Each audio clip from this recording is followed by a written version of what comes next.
तो इमरान खान को आप सुन रहे थे। 8:38 के आसपास अपनी बात रखना शुरू किया था। लगभग 1 घंटा 42 मिनट इमरान खान देश की जनता को, पाकिस्तान की जनता को संबोधित कर रहे थे। शुरुआत की कि मुझे क्या पड़ी है, मेरे पास तो ऊपर वाले का दिया सब कुछ है, मैंने वो सब कमा लिया था जो यहां पर आए हुक्मरानों ने कभी नहीं कमाया था। और उसके बाद आखिर में आए कि कौम उन लोगों को माफ नहीं करने वाली है, यानी उन लोगों के लिए बोल रहे थे, पीटीआई के उन सांसदों के लिए जो संडे को हो सकता है इनके खिलाफ वोटिंग करें। हमजा मेरे सहयोगी और जनरल सिन्हा हमारे साथ बने हुए हैं। पहले मैं आपको बड़ी बातें बता देती हूँ और उसके बाद इन दोनों का रुख करूंगी। इस्तीफा नहीं दूंगा, आखिर तक खेलूंगा। मेरे खिलाड़ी दोस्त भी जानते हैं कि मैं आखिरी गेंद तक खेलता हूं। वोटिंग के बाद और मजबूती से लौटूंगा। मुझे नहीं पता रिजल्ट क्या होगा, जो भी होगा मैं और मजबूती से वापसी करूंगा। विपक्ष जमीर और मुल्क का सौदा कर रहा है। 3 स्टूजेस कह दिया उन 3 बड़ी पार्टियों को जो इस वक्त इकट्ठा होकर पूरे विपक्ष का चेहरा बनी हुई है। 7 मार्च को खुफिया चिट्ठी यूएस से आई थी, अमेरिका को आड़े हाथों लिया और यह कहा कि अब कब तक हम अमेरिका की गुलामी करेंगे। बागी गद्दार लोग कभी माफ नहीं किए जाएंगे। लोग इन गद्दारों को, इन बागियों को कभी माफ नहीं करेंगे।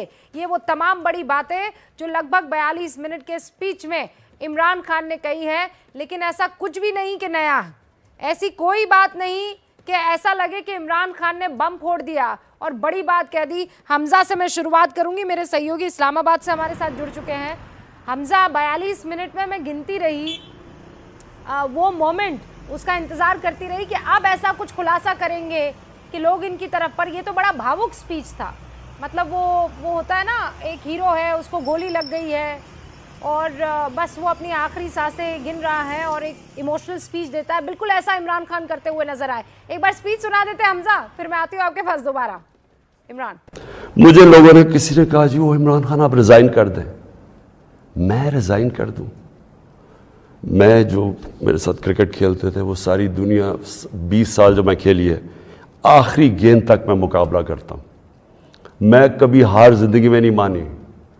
मैं तो वोट का जो भी रिजल्ट हो जाए, आप देखेंगे कि मैं तो उसके बाद और ज्यादा तकड़ा होकर सामने आऊंगा, जो भी रिजल्ट हो। लेकिन मैं ये देखना चाहता हूं, उस दिन ये मैं चाहता हूं मेरी सारी कौम देखे कि कौन जाके अपने जमीर का सौदा करेगा। वहां जमीर का सौदा कर रहे हैं, कौम का सौदा कर रहे हैं, पूरे देश का सौदा कर रहे हैं। और उसके बाद दोबारा उस चिट्ठी पर आए और ये कहा कि जिनको ये लग रहा है कि ये बोगस है, जिनको ये लग रहा है कि ये चिट्ठी जाली है, मैं बता दूं सिर्फ मेरे खिलाफ नहीं, ये पूरी कौम के खिलाफ, ये पूरी पाकिस्तान के खिलाफ साजिश है। और इस साजिश में कोई और नहीं, अमेरिका के साथ ये 3 हुक्मरान और उनकी पार्टियां मिली हुई है। क्या कहा चिट्ठी की साजिश पर, वो भी सुन लीजिए।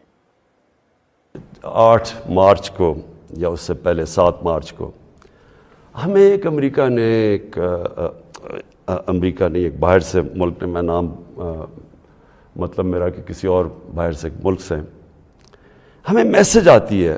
अभी इत्तेमाद या दर्ज नहीं हुई थी, उनको पहले से पता चल गया कि अदब एतमाद की आ रही है पाकिस्तान के अंदर, ये ऑपोजिशन रखने लगी है। तो इसका मतलब कि ये जो हो रहा था, ये पहले से ही इनके बाहर की लोगों से राब्ते थे। लेकिन कहते कि वो गुस्सा तब बिल्कुल ठीक हो जाएगा, हम माफ कर देंगे पाकिस्तान को, अगर इमरान खान ये अदम एतमाद की ये हार जाता है। यानी अगर इमरान खान चला जाता है तो पाकिस्तान को माफ कर देते हैं।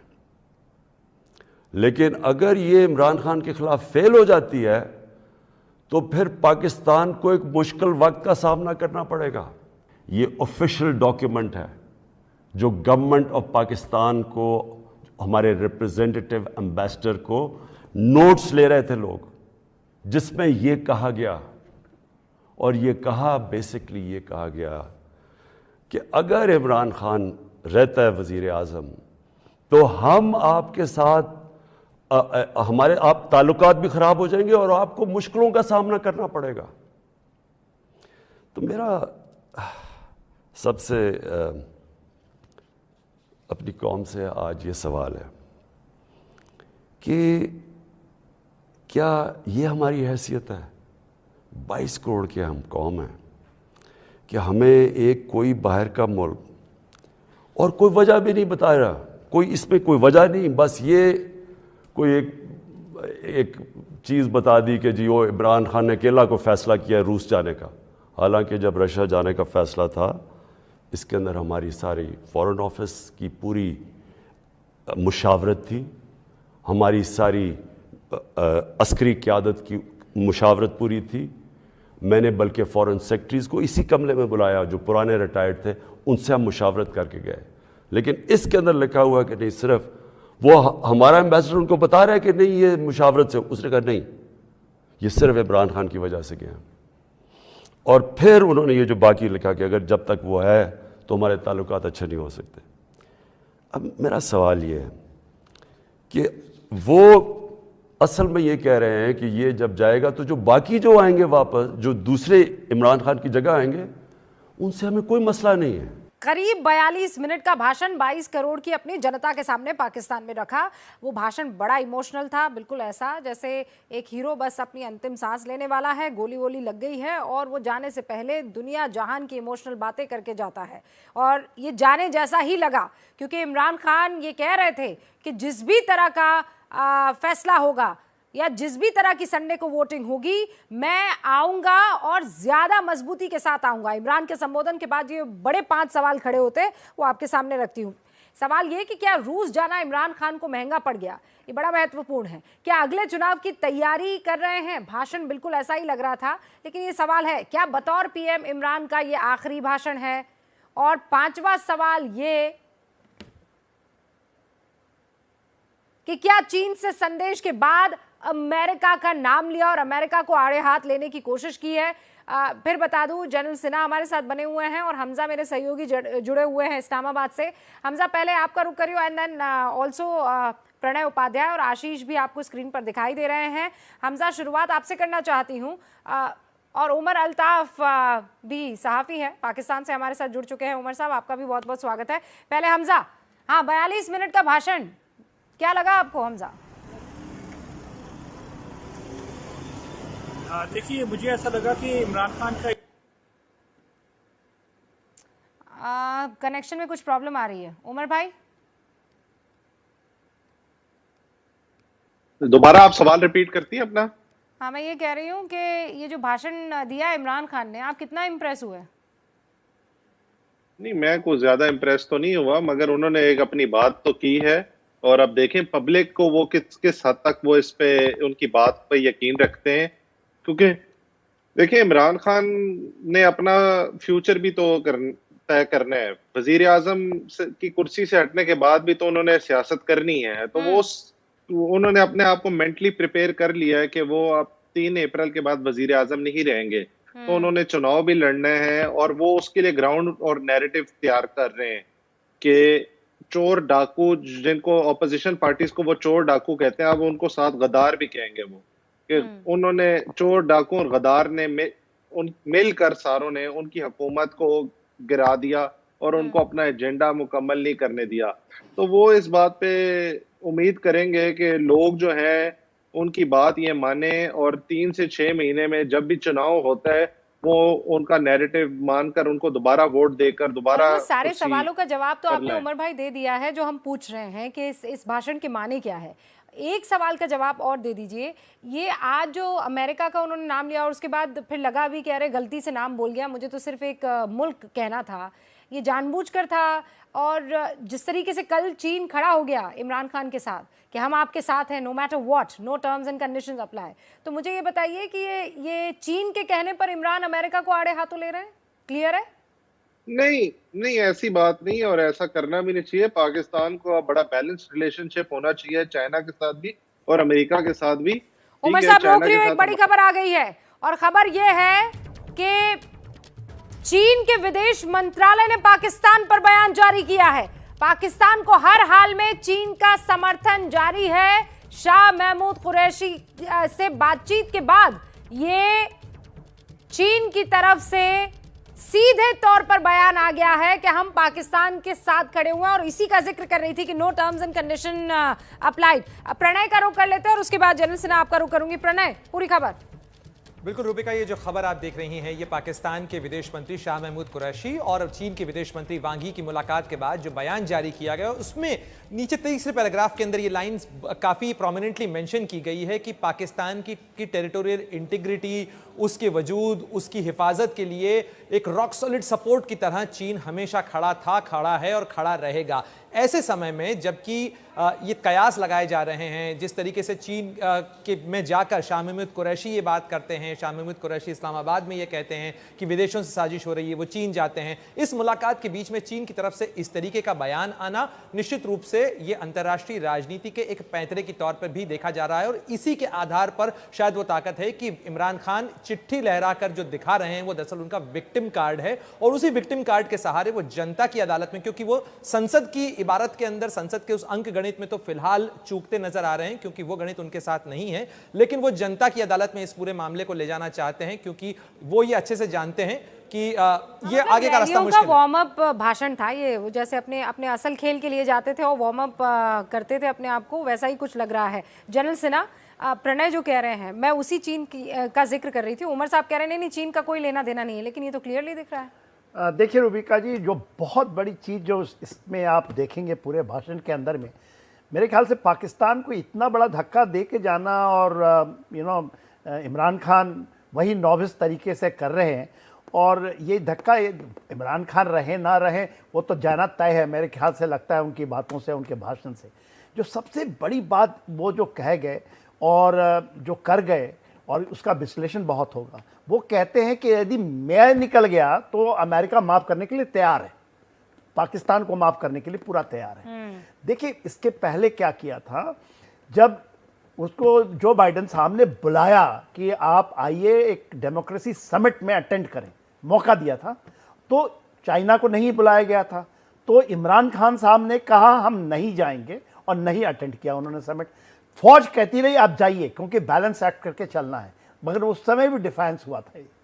और अभी फिर उसको दोहराना, अमेरिका का लाल, ये कोई ऐसे मुंह से नहीं निकल गया या गलती हो गई उनसे, तो ये जो चीज है ये पाकिस्तान को इस तरह से ले जाएगा। देखिए क्या हो रहा है, आप देखिए पूरे साउथ ईस्ट एशिया के अंदर में सारे देश डिफीट हो रहे हैं जो कि चाइना के साथ खड़े थे।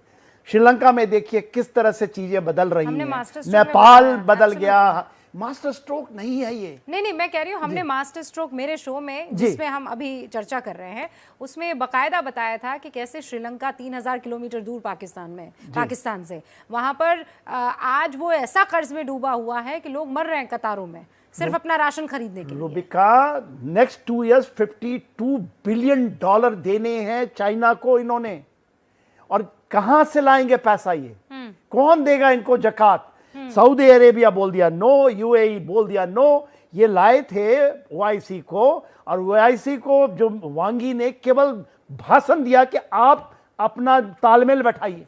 कौन सा कंट्री इनको मदद करेगा, कहां से खड़े होंगे? इन्होंने जो जिस तरह से लाके पाकिस्तान को खड़ा किया है, जाते जाते जो धक्का दिया है, ये तो कह रहे हैं ना कि कौम खड़ी हो जाएगी। कौम कहां से खड़ी होगी? ओके जनरल सिन्हा, आप जो बात आप कह रहे हैं, हमजा, ये तो दूसरा कुछ पोर्ट्रे करने की कोशिश इमरान कर रहे हैं कि मैंने तो 3.5 साल में इसको पर्दे दिए हैं, फिर वो फिर उसको इस्लाम से भी जोड़ने की कोशिश है। बहरहाल मैं उसमें नहीं जाना चाहती हूँ, लेकिन वो जो ये कह रहे हैं कि 3.5 साल में मैंने तो मुल्क को एक बेहतर मुल्क बनाने की कोशिश की है, अगर सच में कोई खराब है तो ये विपक्षी पार्टियां हैं। देखिए, आप इमरान खान से और क्या एक्सपेक्ट करेंगे? वो अपनी परफॉर्मेंस को डिफेंड करेंगे, उसकी अपनी परफॉर्मेंस को कहेंगे कि उनकी सबसे अच्छी परफॉर्मेंस थी, और साथ ही वो जो उनकी ऑपोजिशन है जो इस वक्त उनको गिराने की नहज के ऊपर खड़ी हुई है, वो उनकी तारीफें तो करने से रहे।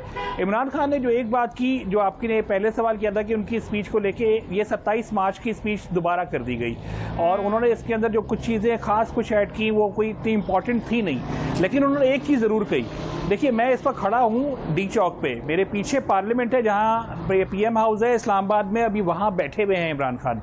लेकिन उन्होंने क्या कहा कि मैं वहाँ से निकल के मैं और तगड़ा हो जाऊँगा। ये मत भूलिए कि वो इसी जगह से, इस डी चौक से 126 दिन का धरना करके वहाँ तक पहुँचे थे, पीएम हाउस तक। अब वापस वो आने की तैयारी में है और उनका इन्होंने पहले से इम्दिया ये दे दिया है कि वो जब वहाँ से अगर हट गए, जो कि वो हट जाएंगे, तो उसके बाद वो ज़्यादा तगड़े होंगे। इसका मतलब है कि वो दोबारा डी चौक की तरफ आएंगे। तो जहाँ मैं खड़ा हूँ, शायद कल यहाँ पे इमरान खान दोबारा एक बड़ा मजमा लेके खड़े हुए होंगे और उस वक्त की गवर्नमेंट के खिलाफ दोबारा से धरने का ऐलान करेंगे, क्योंकि यही उन्होंने कह दिया है कि उनको जो गिरा रहे हैं वो गलत है। ये अमेरिकन कुछ भी नहीं। आशीष, हमजा ये कह रहे हैं, उमर भी यही कह रहे हैं, जनरल सिन्हा भी यही कह रहे हैं।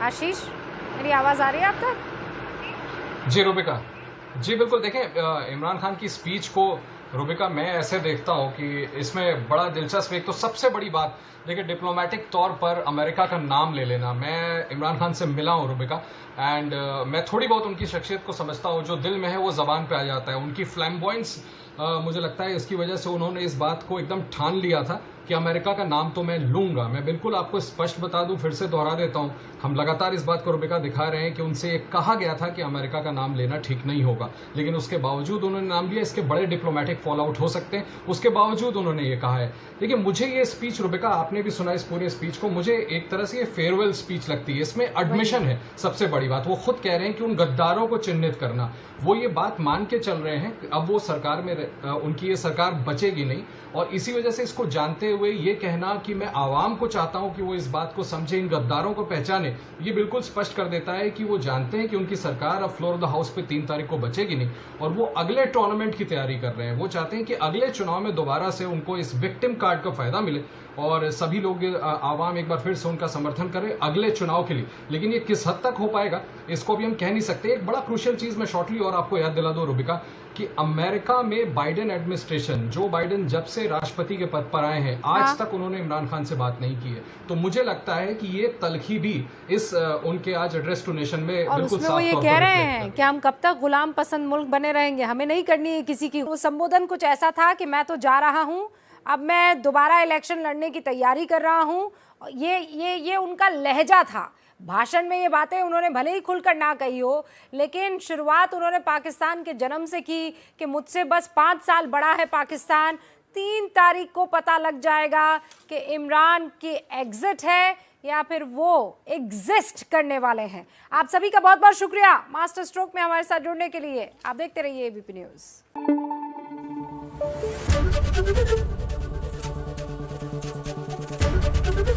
एबीपी न्यूज़ आपको रखे आगे।